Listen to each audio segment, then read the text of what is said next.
Hi, everybody. Welcome along to Percussion Discussion Podcast, episode 124.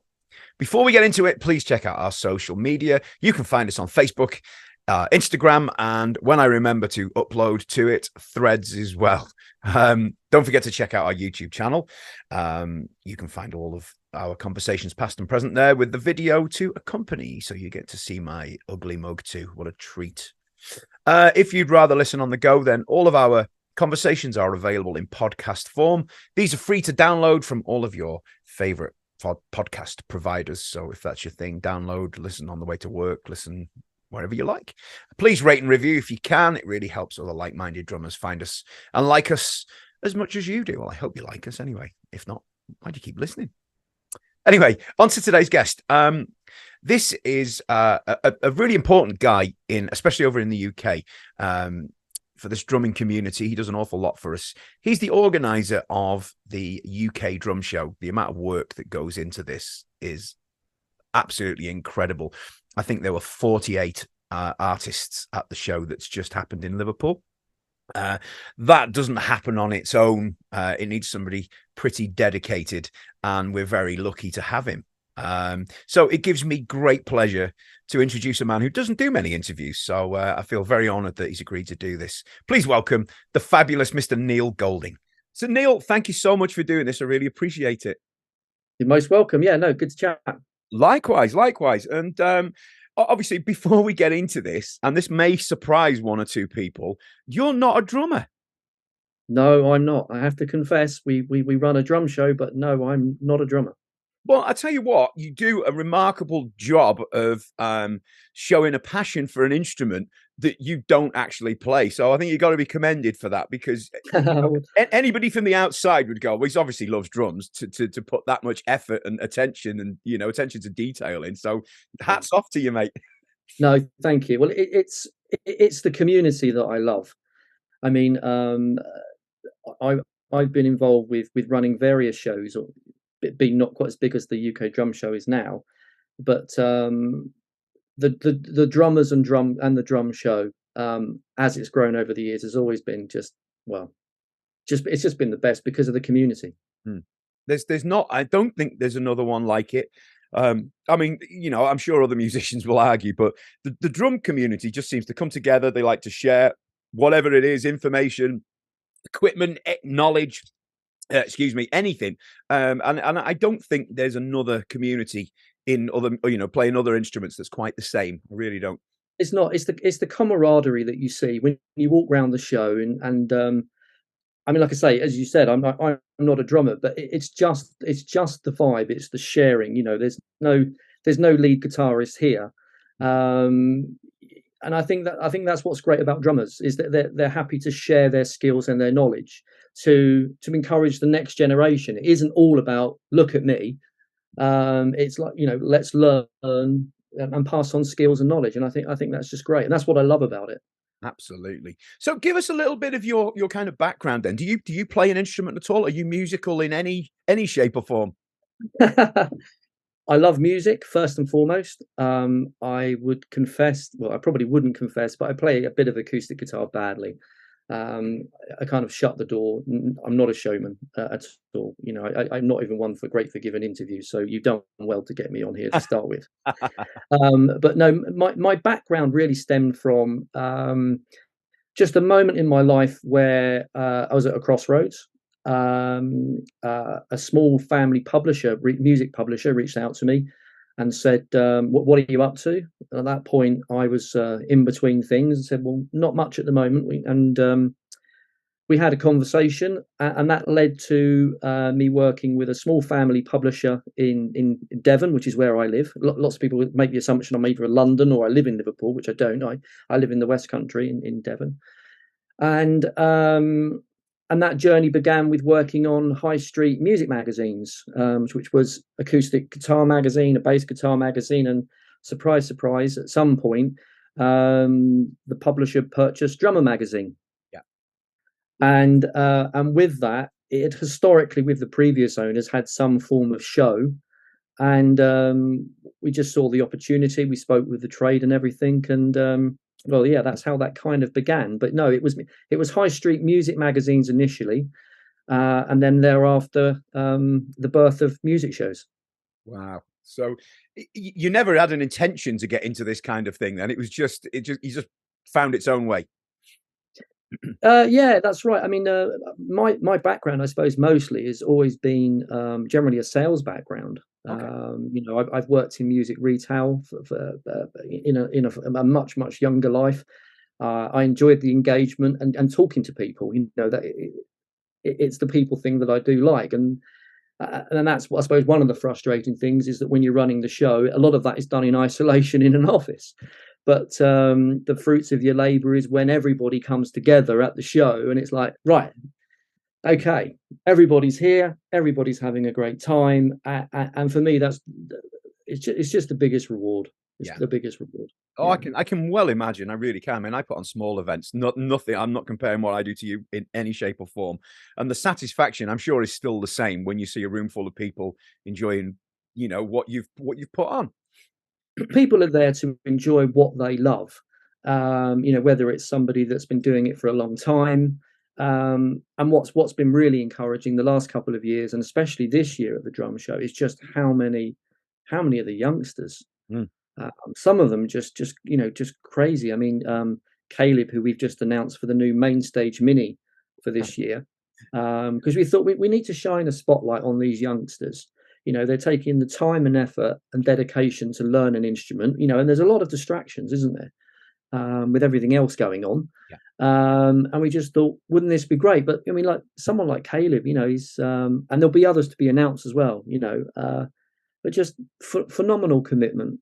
And I think he's just turned 9 and something like 250,000 followers on Instagram at 9 years old. I mean, it's just remarkable. Crazy. So but he was at the show this year, and other lots of young children, and that is, yeah, like you say, it's rewarding when everybody comes together. It is. It is. I mean, let's talk before we get too into it. Let's talk about the venue. I know it's been in Manchester before, which was I have to say was a great venue.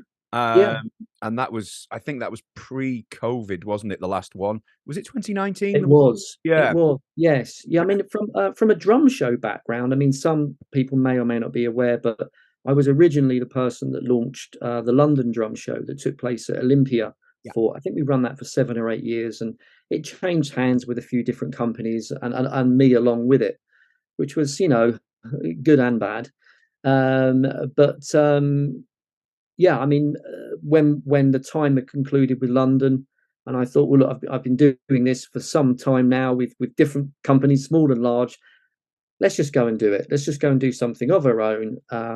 Take all the corporation out of it. The business and the show is a family-run event, so it comes back to family feel, community, and all the rest of it. So yes, we went to Manchester. That was pre-COVID, as you say. Yeah. We done 2017, 18, and 19 then, and then of course, well, everybody knows what happened thereafter. Yeah. Yeah. And the venue worked. It was great. But I was thrilled when I saw it was moving to Liverpool. Purely selfishly, I'm 45 minutes away. As I look out my window now, I'm looking over the bay to Liverpool. So that's how Brilliant. close I am. Now, I know maybe it doesn't suit people from as far south as you can get, appreciate that. But it's worth taking the trip up for the full weekend. Let's be honest. And the venue is, and I think I mentioned this when we spoke on the phone, it's like it was built for this drum show. It really is. It is, and that's the feeling that I got when I went and visited it. I mean, as you say, Manchester is great, but some of the decision was almost made for us because during the COVID time, despite, and again, that shone a light on people picking up a musical instrument because they had time to do it and all the rest of it. And I think some of that enthusiasm, meant that people were buying tickets even when we didn't have a show. We didn't even know when we were going to come back. But we were kept updating people to say, look, hopefully it'll be then, or hopefully it'll be then. But because of the interest continued, and of course all the companies that have had to sort of wait in limbo to some degree for everybody to get back to some form of normality, we were still getting lots of inquiries. So when we looked at Manchester, we thought, well, look, we were going to do maybe one more year here. and then consider moving. The decision was made just because we were getting more inquiries, and we made the decision to look at Liverpool. And like you say, it's purpose built. I mean, it's the auditorium is a beautiful space, and again, it had the headroom to welcome more guests if they wanted to join us. But it's all the breakout rooms and the feel of it, because there's lots of different venues around the country, and not so much now, but we get a few keyboard warriors from time to time going, oh, why not here and why not there? And it's, we'll go there. And there's no perfect venue. Although I think we have found it with the ACC. I think that the question is location. My argument to anybody that is keen, passionate about drumming is we live on a small island, folks. We live on an island. I live in Devon and I can be in Glasgow in 6 or 7 hours. It's one weekend a year. One weekend. Make a weekend of it. And it's not just us at the venue. You've got the Cavern Club, you've got Beatles things there, lots of other fantastic things to do with Liverpool as a musical city and as a destination, to go and check it out. So, and a great view from one side of the, from the venue, overlooking you look up, Mersey to Birkenhead. It's just like and as I was leaving on the Sunday evening, the sun was setting over, and it was just the most incredible view. The view always changes. I mean, the view's obviously the same, but obviously the weather and the sunlight and time of day. Yeah, I don't know. I think sometimes you look at those windows, especially being in within the confines of the building. You're amongst musicians and passionate about what they love, and it's kind of inspiring. Like you say, you get the sun setting across. You don't get that with many of these buildings. You'll end up with a glorified big warehouse or building that doesn't see any light in there at all if you're lucky. So you've got the best of both worlds, I think. And as you say, the breakout rooms, you're spoilt for choice. I honestly feel as if it's built for that show. It's a little bit daunting when you go in, as I'm sure you'll agree, and it's like, whoa, where do I? But once you've got your head around it, it's kind of and especially the second time you go, it's like, oh well, I know where things are now. I know it all becomes a bit more familiar. I mean, we're trying to help with that. I mean, last year we struggled, and this is entirely our fault. We struggled with some signage and things the first year out of COVID. It was almost having to relearn how to do everything. You'd kind of not forgotten, but it wasn't as regular as it had been for obvious reasons. We added a new QR code you could scan at reception, which had a list of things on with timings and everything to try and help people. But yeah, I mean, when I look back to London or even Manchester, you kind of had exhibition hall, auditorium, and I think maybe just the Mike Dolbear room. Yeah. Whereas now, of course, there's Mike Johnston's a resident at the show now as well. He comes back every year with guests, and the Hit Like a Girl room as well was new for this year. And I think that the one thing that we just don't ever want to be charged with is being complacent. Everybody that comes to the show, that buys the ticket, we want to just ensure they go away and go, do you know what? That was great. We've learned something. We've tried something. We found out something we didn't even know about. And that's why we've got to just keep it fresh all the time. And just so people get lots of happy people going away after, and they go away feel inspired to play drums. Yeah. So, absolutely. It's a good thing. Of course. And the biggest problem I have when I'm looking at the program, and I try and look a little bit ahead to try and plan what I'm going to do, and it's just there's that, and it's a great problem to have. There's that many things on. There's always going to be something that's going to conflict with something else. Always. Yeah. And it's like, oh, where do I start? Where do you start? Yeah. I mean, we do know drummers, and they have shared this with us, although I won't name them. Yeah. Is that they do have an Excel spreadsheet, and they plan out their entire weekend weeks in advance, so that they get to see and know the times of absolutely everything. I think the other thing we have to be mindful of as time goes on, because each year we get more people come, is that when I think back to London, the auditorium, you could only fit 400 people in there. Yeah. And now the auditorium's 1,350. Now we haven't filled it yet, but we may in the future. So the other thing is you've got to bear in mind is that whilst people might want to see everything, there may come a point where there may be a few restrictions on capacity, Yeah. even with the size of this building, because I mean Mike Dolbear and Mike Johnston's rooms, I think there are roughly about 4, maybe up to 500 each. But if you stuck your head round the door on any one of those over the weekend, it's just busy. So we just want to make sure there's plenty of content and for people to engage with or have the chance to. Yeah, I mean, let's talk about Mike, the Mikes, I should say. I know Mike Dolbear has been with you for a long time and always puts on some really interesting drummers. Perhaps He ones that does. you think about. Mike Johnston, the same. Both hugely successful rooms. I mean, I think pretty inspired choices with those two. I think Neil, do you agree? Well, I think it ticks the UK box, and I think it pays homage to Mike Dolbear because before many other people were thinking about doing things online, good or bad, when his opinion is on that, Mike, I think in lots of cases was first, Hmm. and his unquavering passion is always, I just want a good drum show. With the greatest respect to me, he says, I don't care who runs it, but I want a good drum show. It's good that he's a friend and Oh, he's involved with that. Of course, it goes hand in hand.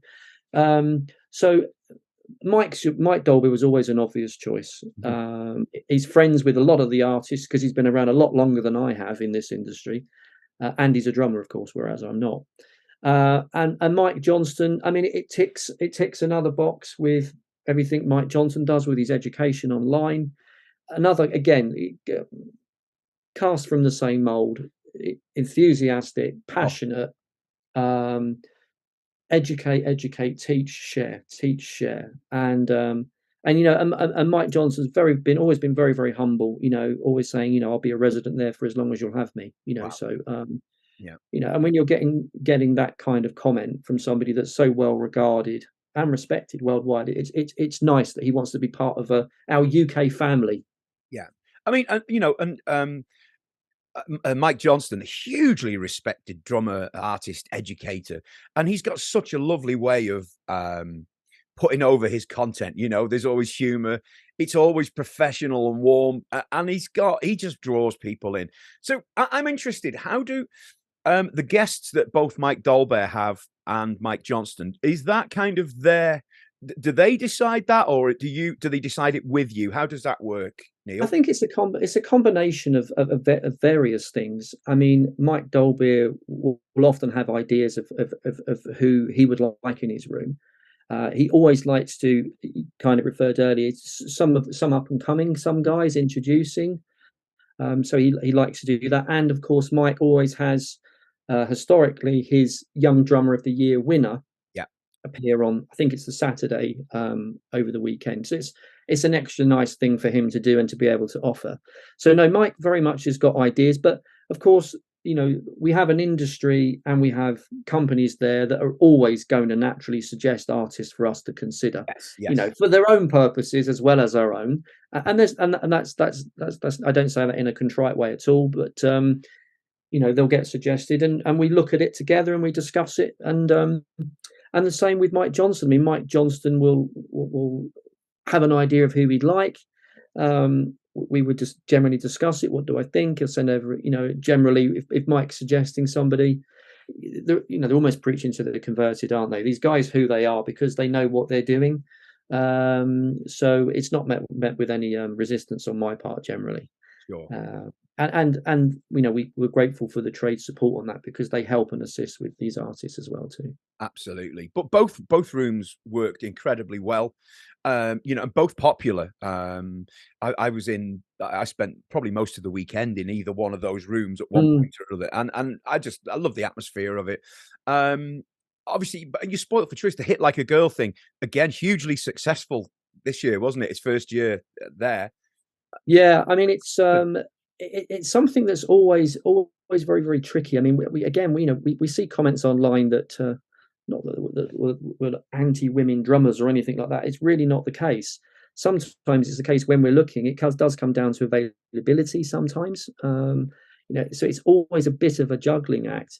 I suppose when we look at the show, you know, no matter what sex you are, what color you are, what orientation you are, we're only interested in drummers. Mhm. So we don't ever really want to get drawn into that debate.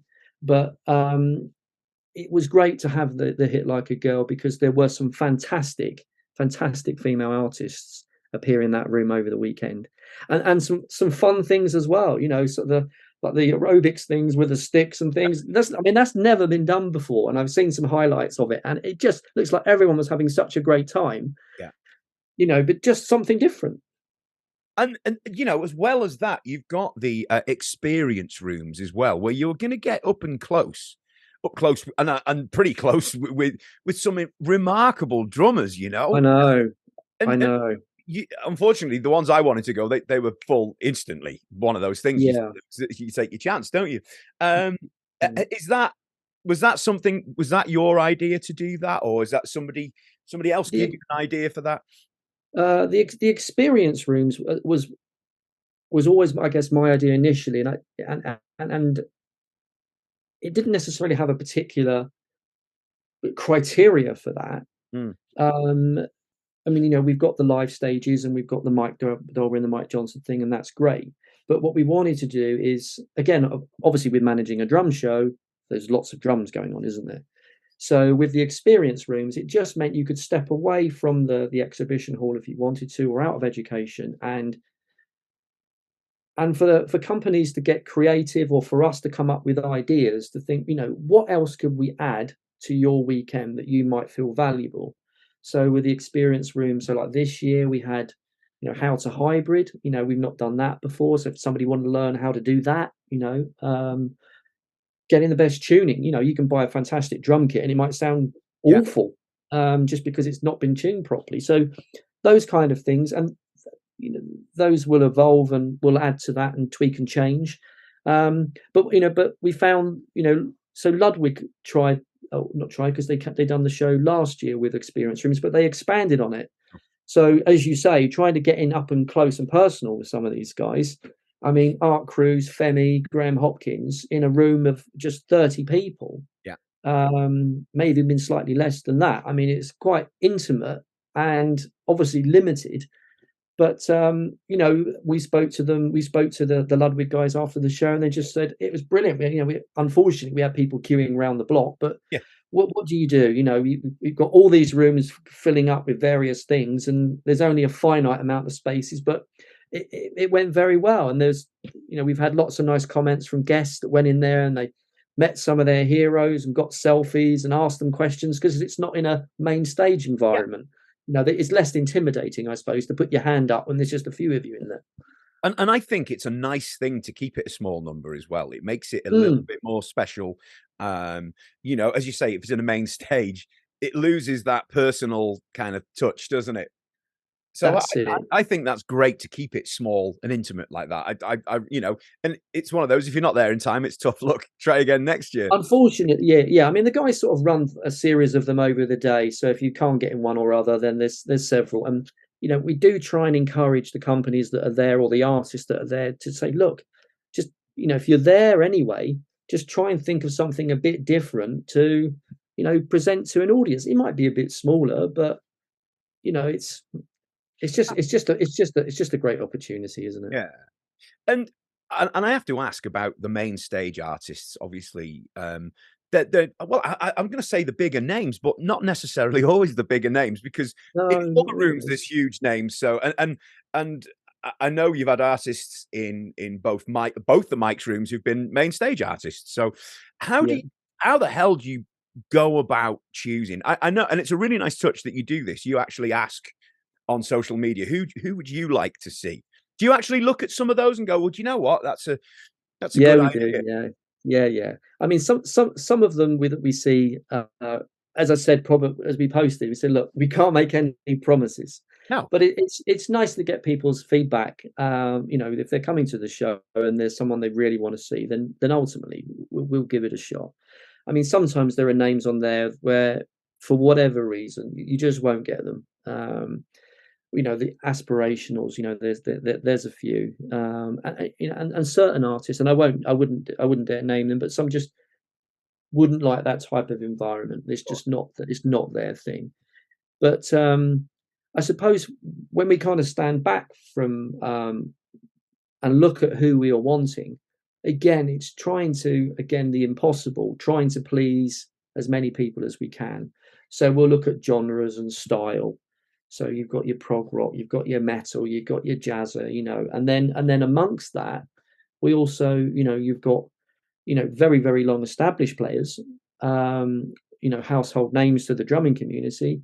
And then you've got some of these youngsters coming up the ranks, like your Zach Grooves and your Graysons, that some folks may have not have even known who they were, apart from maybe seeing something on social media. YouTube is a wonderful thing, isn't it, now for broadcasting what you do and what you're all about.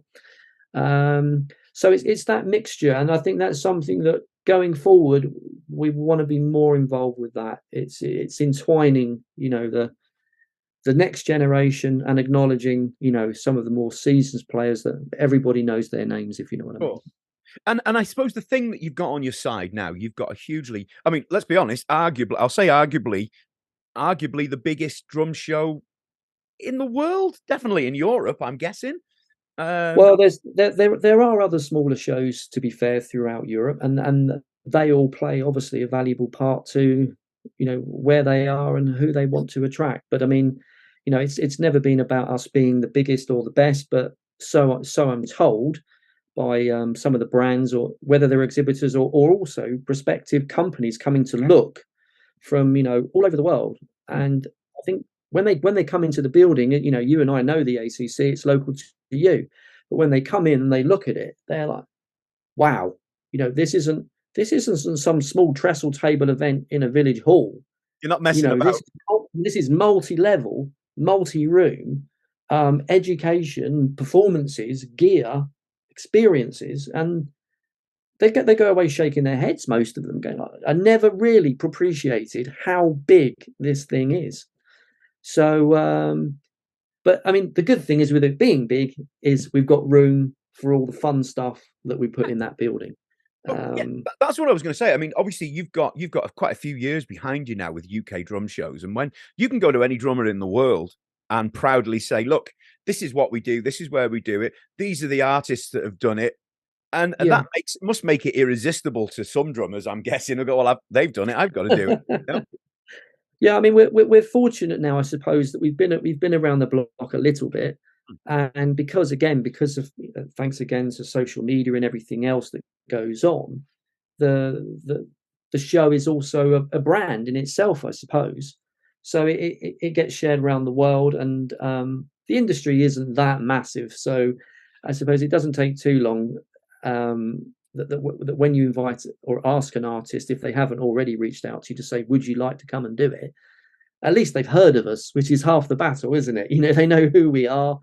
And of course they can always ask fellow musicians as well that have done the show before. So yeah, we don't have too much resistance, thankfully, when it comes to welcoming acts. It's the juggling act most of the time with some of the artists is just scheduling. Sometimes if they've got a gig somewhere, or if they happen to be in a band in the touring, sometimes hard to tie them down a bit. But the willing is always there. Oh, I'm sure. And do you ever get artists? Obviously, I'm not after names. You wouldn't give them anyway. Do you get artists approaching you about being on the show? Has that ever happened?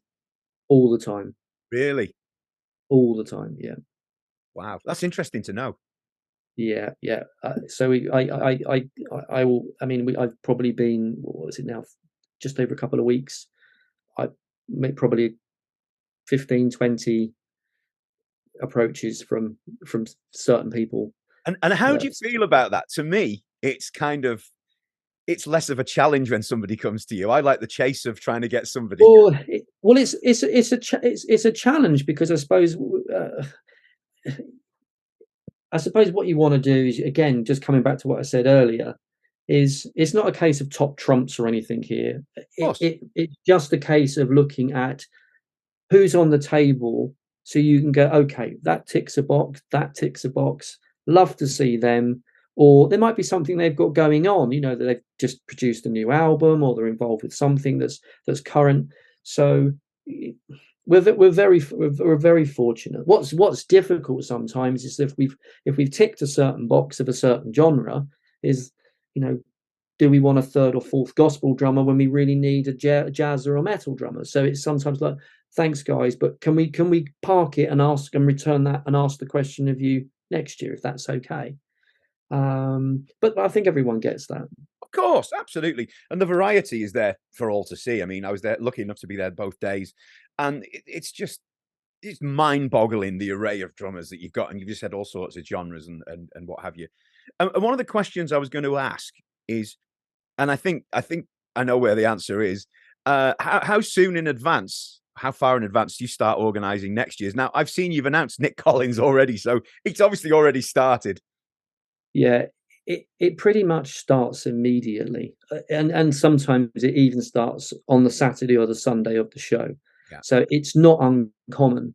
If I'm not, because I like walking the halls and seeing everybody, and both guests and exhibitors, just to get a measure of the vibe and the feel of everything. But behind the scenes, there are meetings that, you know, that people ask to catch up, and artists and suggestions are put forward, not just for main stage, but and we get pitched ideas as well. You That's know, good. this hasn't been done before, so like, okay, that's not been done. So yeah, we get ideas pitched right at the show. But it's a marathon that never ends.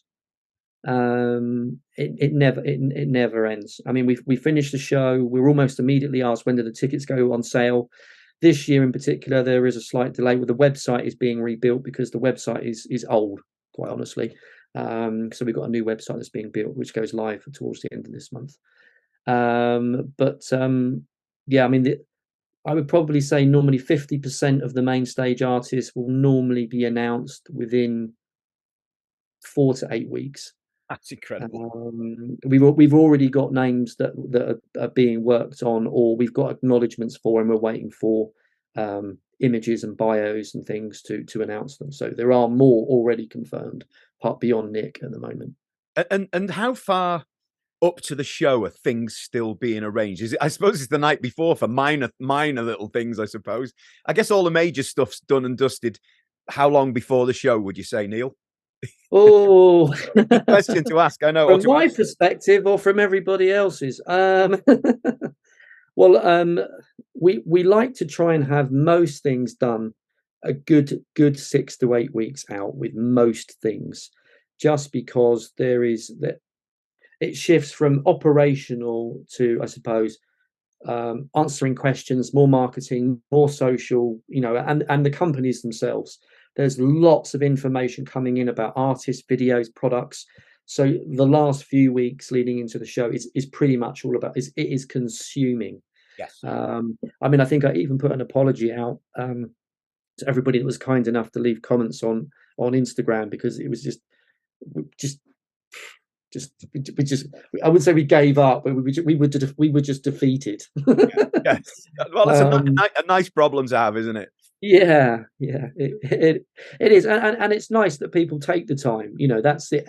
And feedback, good or bad, is always going to be welcome, because if either way, it helps improve the experience, doesn't it?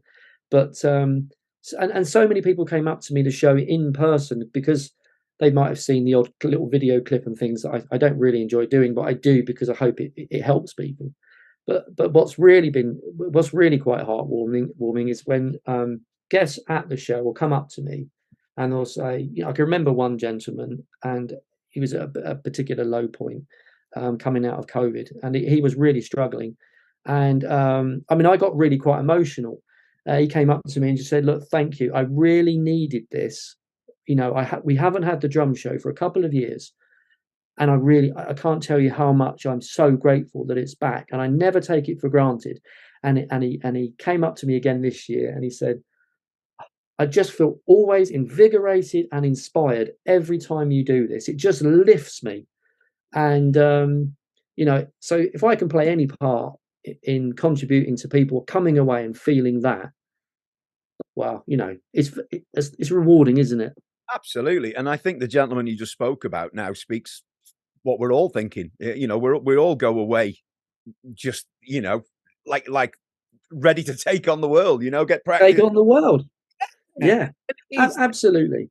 and do you know And what? I think, Go sorry, go on, on. sorry. Go on. It's okay after you, Neil.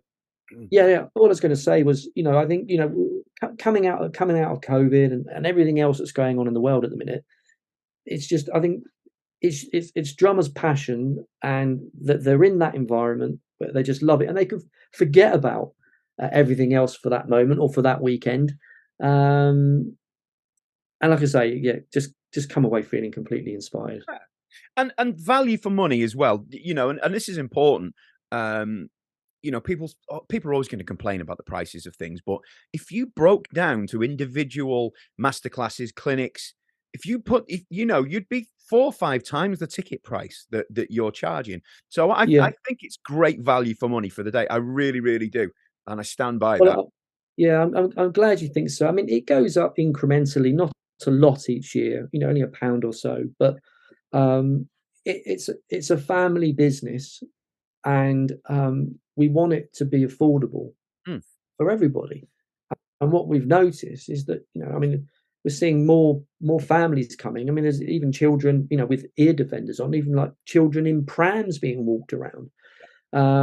So we'd never really want price to be prohibitive of people wanting to come along, especially if it's something they're really passionate about. Because God, I mean, some things you go to are really expensive. So I mean, I think we had 48 artists there in various capacities over the weekend, and I think I've joked online, with for the cost of a couple of Costas and a couple of bacon sandwiches, you got a whole day full of entertainment, hopefully. Super value for money, great variety, everything you could ever want from a show. And as you say, family run. It's nice that you're hands on. You're there. At 1:15, you're going around with the air horn, getting them to stop with the racket. We're Or mucking. when that ran out, I see you actually walking around and going. Yeah. Yeah, we have spare air horns. I think it was just at the moment. Yeah, I mean, there's no hierarchy here. I mean, I'm quite happy to run sandwiches backstage to the guys, or whether it's going out and pressing the air horn. It's a family show, and we want to be there. And I think people are sometimes surprised, if it's late at night or what have you, and they'll message any of the socials, or even drop me an email. I'll say, "Hi, it's Neil. How are you?" And they're quite surprised that they can just speak generally directly to the organizer. It's not somebody in a back room, and we want to be the face of the thing. Absolutely. And I honestly, I'm so impressed by the whole thing, and I always have been. But the one thing I'd like to finish up with. Obviously, this show is huge, which everyone who's been knows. Is there any sleepless nights at the beginning when you're thinking of all the money at stake and nobody's bought a ticket yet? Do you have that confidence in the drum community that it's going to be fine and they're all going to turn up? That's one thing that even for small events, I'm like, oh gosh, are they going to buy it? I mean, I think that's certainly true in the early days. Yeah. There are expectations from the cost of putting it on, because it's a considerable investment. With the size and everything it is, and all the overheads that go with it. But the drum community is the reassurance, because when we put those tickets on sale, people just simply buy them. And I suppose because we generally put on, a great spread of artists, they have some confidence in us, me, the team, that we'll bring along some really fabulous people for you to see, and again, be inspired by. So they're buying with the confidence, knowing that the bigger picture is ongoing over the months ahead. So that's fine. I mean, you do get things come up, and there's just things that you just can't be helped, like with Louis Palmer, and he had a back problem this year when he got into the country. And obviously, goes without saying, dear Dom, who we sadly lost leading into this year's show, which was absolutely crushing. But you for the sadness and things with Dom, the brief time I'd met him at the show previously back in Manchester, and on email afterwards. He was very kind with his words, writing to me after the show, some weeks after as well. And that doesn't happen from everybody. Just saying thank you for what you do, but not just for him personally, but just as a whole. Because he says this is far reaching, and it's infectious, and it's motivating, the next generation, which is so, as sad as that moment was, you have to think Dom's big smile, and he would have been really wanting to be positive and say, just go for it. Just go for it. It's going to be huge, as he always says. Yeah, there's been some great people, privately as well, that have been super supportive. One chap, I won't name him, but I can remember when I was going to take the plunge from going from working for someone organising this and doing it myself, and he just said, time to pull up those big boy pants, Neil. Just got to do it. Just got to do it. Just go big. Oh, and well, there we are. And long may it continue. Before we go, you might want to give out the dates for the show next year, Neil. Yeah, so dates for next year, 28th and 29th of September, and of course at the ACC Liverpool. And the tickets, are they on sale yet for next year? They're not. They go on sale the 5th of November. So we thought that's a memorable date. So we're going to get the website finished, and then fireworks, 5th of November, tickets on sale.